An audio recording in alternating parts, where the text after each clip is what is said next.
이번 영상에서는 지난 시간에 소개된 오토박싱의 원리를 사용하여 실제 오디오를 가지고 연습해 보도록 하겠습니다. 현재 우리는 6가지 스킬 중 4번째를 진행 중인데요. 다른 6가지 스킬도 함께 활용해 보시기 바랍니다. 영어를 모국어처럼 듣게 되기 위해서는 한국어 번역 없이 들리는 순서 그대로 구간의 내용을 즉시 이미지로 연상해야 한다고 말씀드렸는데요. 이 구간의 크기를 결정하는 것이 바로 작은 박싱과 큰 박싱입니다. 처음 시작하실 때는 작게 구간을 분리해 연습하시고 점차 듣기에 익숙해질수록 구간을 크게 늘려 한꺼번에 이미지로 연상해 주시면 됩니다. 예전 영상에서 무조건 영어를 틀어놓고 하루 종일 배경음악처럼 들으시라고 말씀드렸는데요. 이때는 멀티태스킹을 하셔도 좋습니다. 왜냐하면 영어 구조나 뜻에 대한 부담 없이 그냥 들릴 때마다 연상작용을 하면 되기 때문입니다. 하지만 오늘 배우는 오토박싱 연습을 하실 때는 다른 일을 하면서 멀티태스킹 하시지 말고 한 번에 5분 정도의 시간을 내서 오디오를 느리게 플레이하면서 집중해 듣고 훈련하는 게 좋습니다. 그 비율은 6대4 정도로 하시면 좋지만 개인 사정에 따라 8대2 정도로 자유롭게 조정하셔도 좋습니다. 이전 영상에서 영어 문장의 구조를 너무 문법적으로 디테일하게 설명하는 바람에 다소 혼란스러워 하시는 분들이 많았죠.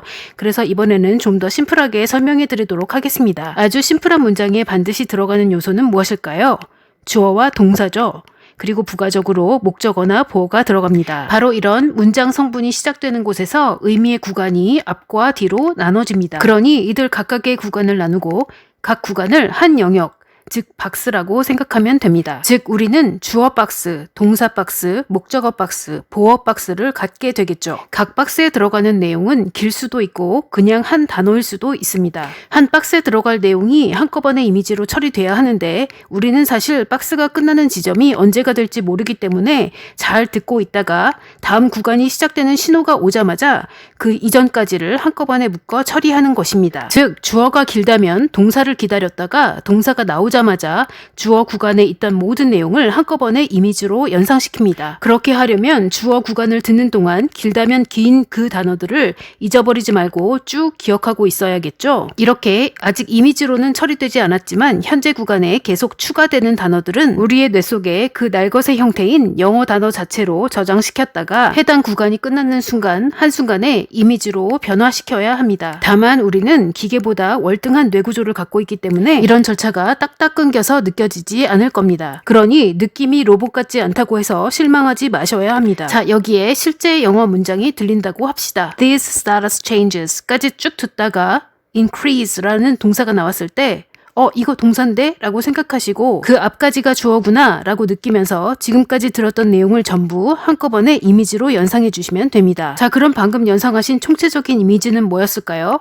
이런 상태의 변화들 같은 느낌이겠죠? 하지만 역시 이것을 한국말로 생각하는 것이 아니라 느낌과 이미지로만 머릿속에서 떠올렸다가 잊어버려주는 것입니다. 자, 여기까지 연상했을 때 오디오를 잠깐 멈추고 싶으면 멈춰주세요. 정신을 다시 가다듬고 경험을 되짚어보고 싶다면 그렇게 하시고 계속 플레이합니다. 그 다음 동사인 increase를 지나 바로 the likelihood가 나오죠. the likelihood의 the를 듣는 순간 뭐를 알 수가 있죠? 동사 다음에 동사가 아닌 말이 나왔으니 이건 10중8구 목적어나 보어가 되겠죠. 그러니 여기서 새로운 의미 구간이 나왔다는 것을 느낄 수 있습니다. 이럴 땐 뭘 해야 한다고 했죠? 방금 마감된 박스의 이미지를 전부 연상해 버려야 한다고 했죠. 그 박스에는 단 한 개의 단어가 들어있었으니 이번에는 쉽게 할 수 있었습니다. 즉 이 순간 증가하다 라는 동사의 느낌을 빨리 느끼고 잊어버리면 됩니다. 여기서 오디오를 잠깐 멈추고 싶으면 또 멈춰주셔도 됩니다. 다시 정신을 가다듬고 플레이 버튼을 눌러줍니다. 그 다음 the likelihood가 나오죠. 여기서 문장이 끝나니까 이제 이 구간만 추가적으로 연상을 해주면 됩니다. 그 전체 의미는 뭐였죠? 그렇게 될 가능성이겠죠? 물론 한국말이 아닌 느낌이나 이미지로 연상합니다. 처음에는 이렇게 오디오를 느리게 플레이하면서 슬로우 모션으로 박싱을 천천히 연습해주세요. 초반에는 훈련이 엄청 느린 것 같이 느껴지지만 몇 번만 해보면 겁도 덜 나고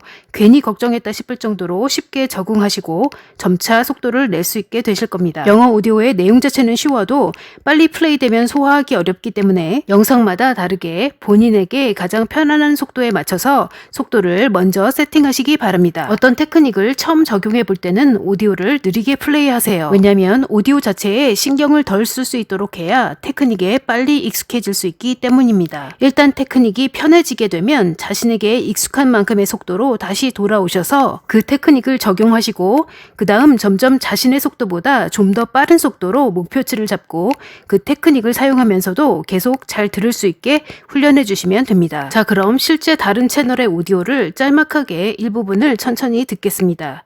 실제 연습하실 때는 더 천천히 들어주세요.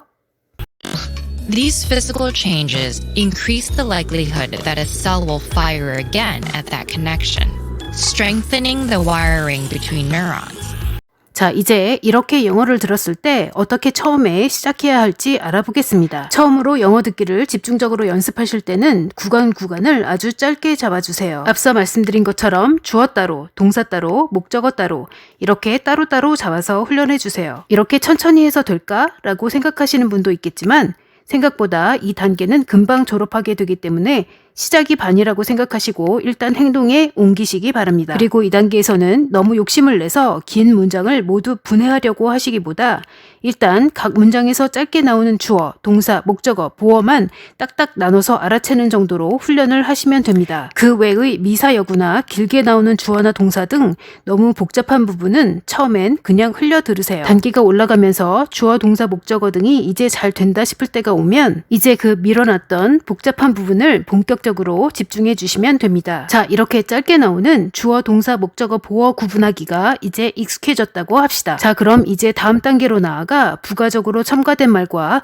긴 말의 구간에 대해서도 알아채고 이미지 연상을 할 수 있도록 연습을 해야겠죠. 여기서 가장 핵심은 긴 말이 어떻게 시작되느냐 하는 것입니다. 단순하게도 영어에서 길고 복잡한 말은 거의 모두 아래 말풍선에 보여지는 것과 같은 단어로 시작합니다. to가 붙은 동사, ing가 붙은 동사, 접속사, 전치사, 그리고 that이죠. 중학교 때 이런 성분에 대해 전체적으로 배운 기억이 나실 겁니다. 자세한 문법은 모르셔도 되지만 각각의 예로 어떤 단어들이 있었는지 정도는 다시 한번 리뷰해 주시기 바랍니다. 여기에 속한 단어들이 갑자기 나온다는 것은 새로운 의미 단위가 시작된다는 것이기 때문에 앞선 주어 동사의 경우에서 연습한 것처럼 무조건 그 앞에서 구간을 끊어주셔야 하는 것입니다. 이제 아까 들은 영어 내용을 예제 삼아 어떻게 나눠서 이미지 연상을 하셨으면 되었을지 살펴봅시다. 앞선 주어, 동사, 목적어 연습을 통해 우리는 이미 these physical changes까지 끊어 연상해 주셨고 그 다음 increase를 연상했고 그 다음 the likelihood를 연상했습니다. 그 다음에 that이 나왔죠. that은 시작 시그널의 하나죠. 그러니 that이 나오자마자 아, 여기서 끊기는구나 하고 느낌이 왔으면 됩니다. that은 어떤 새로운 문장을 시작하는데 that 다음에 어떤 단어인 a cell이 나왔고 그 다음에 어떤 동사인 will fire가 나왔죠. 그러니 이것들이 나오는 순간 각각 차례로 주어, 동사처럼 느껴주셨으면 됩니다. 그 다음에 나오는 again은 부사이죠.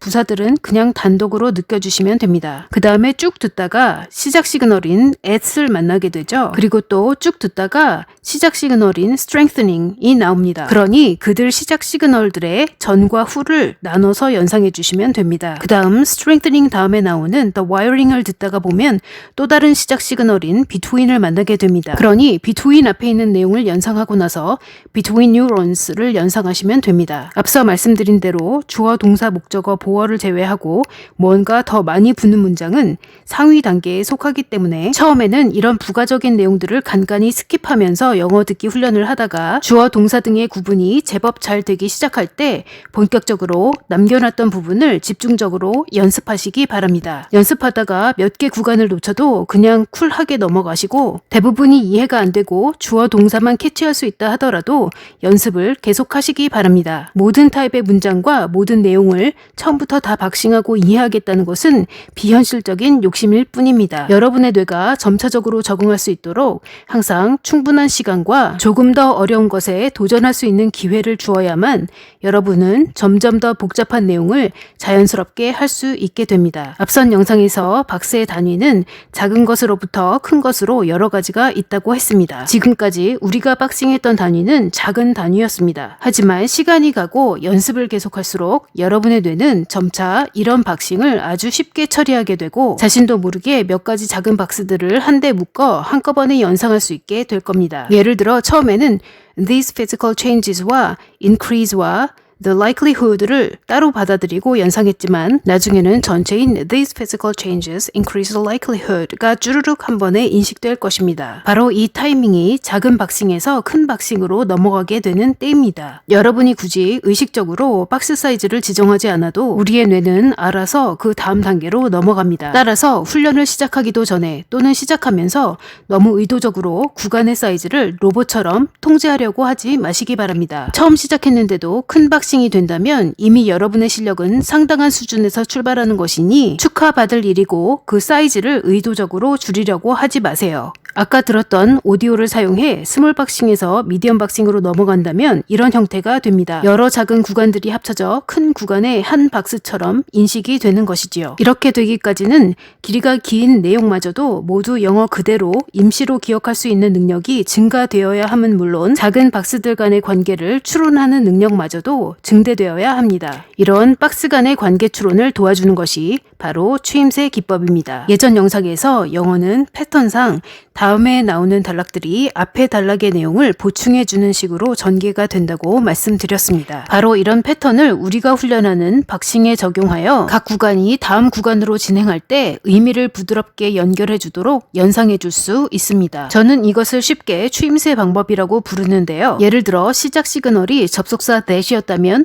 보나마나 그 다음에 나올 말은 앞에 단어를 적극적으로 풀어 설명해 줄 것입니다. 그러니 that을 들으면 자동으로 어떤 거라고? 라는 느낌이 들도록 느낌으로 훈련해 주세요. 또한 가령 ing가 들어있는 동사가 시작 시그널이었다면 보나마나 어떤 역동적인 동작이 진행 중인 상황이겠죠. 그러니 동사의 ing로 시작되는 시작 시그널에서는 무조건 뭘 하면서? 라는 느낌이 들도록 느낌 훈련을 해주세요. 종합하자면 현재 단계에서 박싱을 연습할 때의 목표는 자신이 편하게 느끼는 박스의 크기대로 끊어주고 맞닥뜨리는 구간을 즉각적으로 연상할 수 있게 되는 데 있습니다. 놓치는 구간에 절대 연연하지 마시고 지나간 구간의 내용은 빨리 잊어버리십시오.